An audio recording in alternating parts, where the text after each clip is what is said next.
तो जम्मू कश्मीर से बड़ी खबर पर लगातार हम बने हुए हैं। जम्मू कश्मीर में एक और टारगेट किलिंग का मामला सामने आया है। कश्मीरी पंडित संजय शर्मा की आतंकवादियों ने गोली मारकर हत्या कर दी। पुलवामा के अछन में ये वारदात हुई है। संजय शर्मा एक बैंक में गार्ड के तौर पर काम करते थे। टीआरएफ ने हमले की जिम्मेदारी कबूल कर ली है और तस्वीरों में आप साफ तौर पर देख सकते हैं कि किस तरह से वहां पर गम का माहौल देखा जा रहा है। और एक और बेकसूर की मौत, एक और टारगेट किलिंग।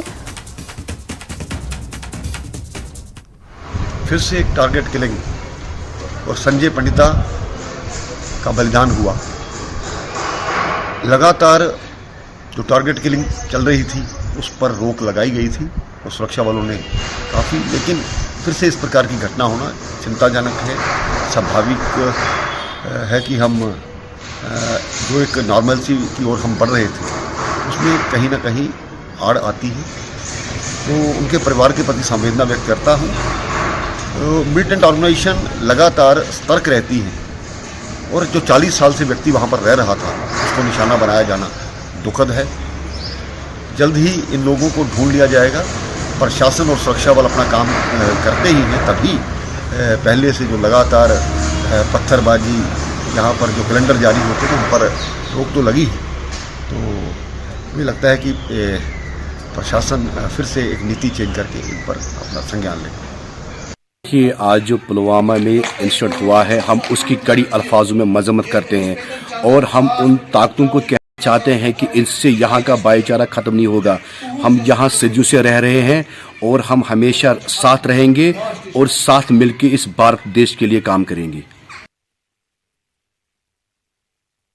लगातार जो इसकी निंदा करने का सिलसिला है वो जारी है। और आपको बताएं कि पूर्व मुख्यमंत्री उमर अब्दुल्ला ने भी इस टारगेट किलिंग की सख्त निंदा की है। साथ ही साथ महबूबा मुफ्ती ने भी इसकी सख्त निंदा की है। एक बार फिर से हम रुख करना चाहेंगे हमारे साथी समीर भट्ट का। समीर, लगातार आपके साथ हम बने हुए हैं और आपसे यही जानना चाह रहे हैं कि अब लोगों का गुस्सा जो है वो साफ तौर पर दिखाई दे रहा है।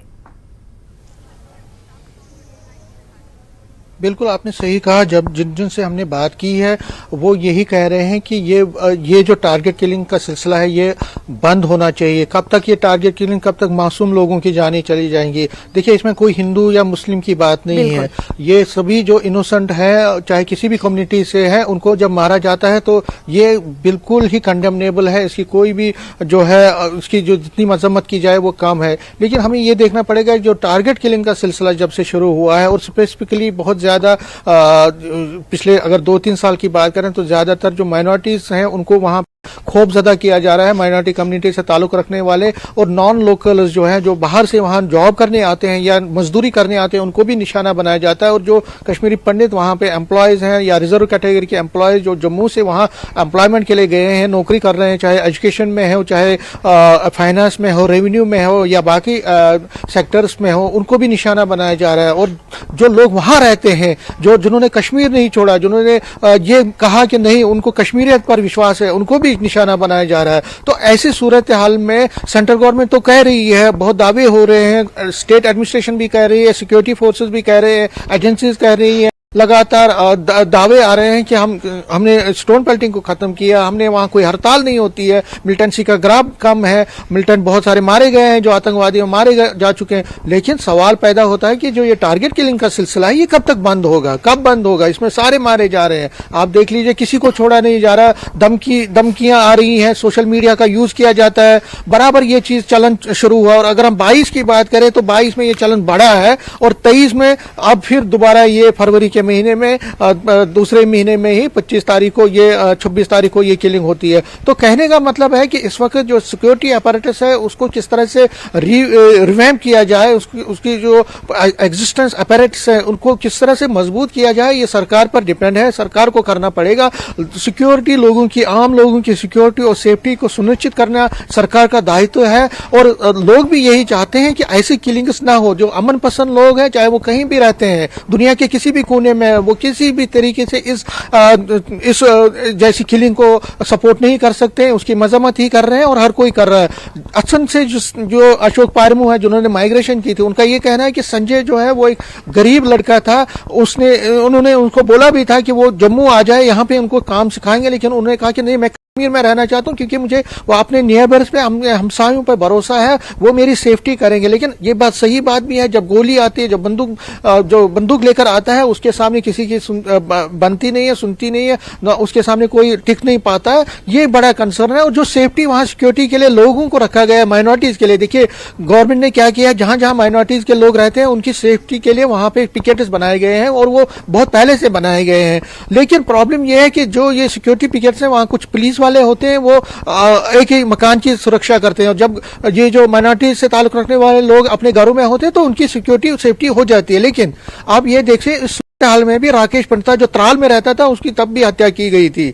वहां सिक्योरिटी भी थी, लेकिन तब भी उसकी हत्या कर दी गई थी। और अगर हम बंटू शर्मा देखें, राहुल भट्ट को तो अपने ऑफिस में ही मारा गया था। पूरन कृष्ण भट्ट को अपने बाग में जा रहा था, उसकी हत्या कर दी गई। तो अगर ये बाहर निकलेंगे, उस टाइम सिक्योरिटी नहीं होगी, तो उस टाइम उनकी किलिंग हो जाती है। तो ये एक बड़ा खौफजदा, एक बहुत बड़ा कंसर्न है। और वहां पे कश्मीरी पंडित तकरीबन 400 से 600 फैमिलीज वो हैं जिन्होंने माइग्रेशन नहीं किया, अभी भी वहीं पे रहते हैं। खासकर इस पुलवामा एरिया में भी, जो कि मिल्टन सी का बड़ा हिट एरिया है, बहुत मिल्टन सी ग्रस्त एरिया है, वहां पे भी टाहब हो, इस तरह तुमलहाल एरिया हो, गड़बुग एरिया हो, या जितने भी एडजॉइनिंग एरियाज हैं, वहां पे भी कश्मीरी पंडित, शुपियां में भी बहुत सारे कश्मीरी पंडित रहते हैं, बहुत सारी जगहों पे वो माइग्रेशन करके नहीं आए। आप देखिए, अभी चूदरकुंड एरिया में जब पूरन कृष्ण भट्ट की हत्या हुई, तो उसके गांव के सभी लोग यहाँ पे आ गए, उनको अभी तक राशन कार्ड नहीं मिला, उनको अभी तक रजिस्ट्रेशन नहीं हुई है।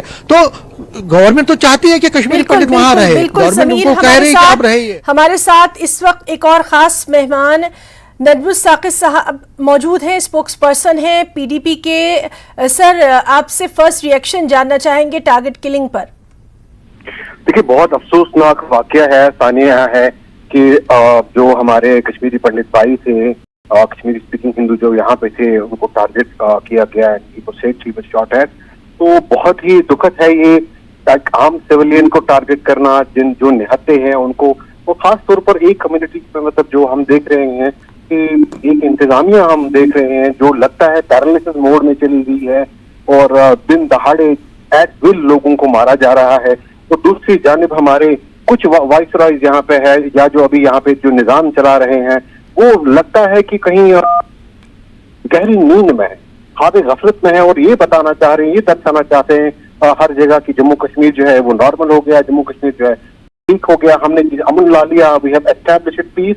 तो ये आई थिंक एक सानिया ऐसा बार बार जो अभी हमारे सामने आ रहे हैं, उससे ये साफ होता है कि सिचुएशन जो है अभी गवर्नर एडमिनिस्ट्रेशन से बाहर है, नंबर वन। नंबर सेकंड, आप देख लीजिए कि हर जगह हम तो थक गए अब मजम्मत करते हुए। कभी वो हरियाणा में जो हमारे 2 मुस्लिम भाई हैं उनको मौत के घाट उतारा जाता है, कभी हम देखते हैं कश्मीर में यहाँ पे जो है सिविलियंस की हत्या होती है। तो हम थक गए, हम कितनी कंडमनेशन करें, आखिर मुल्क में रूल ऑफ लॉ कब होगा?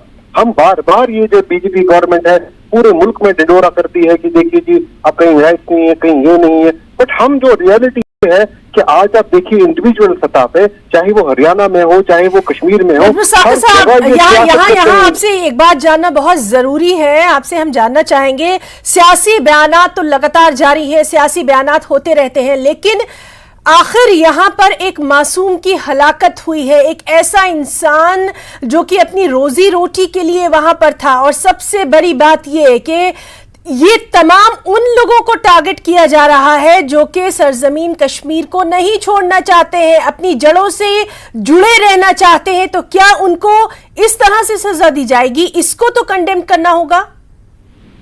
बिल्कुल, देखिए हमारी तरफ से कोई सियासत नहीं, हम जो है दो शब्दों में इस चीज की मजम्मत करते हैं, बट सियासत कौन लोग करते हैं? वो भारतीय जनता पार्टी है। पूरे मुल्क में मुसलमानों को आप देख लीजिए, आप 4 दिन ये चलाएंगे पूरा नैरेटिव, मुसलमानों को बदनाम करने की एक कैंपेन चलाएंगे, देखिए जो मुसलमानों ने टारगेट किया।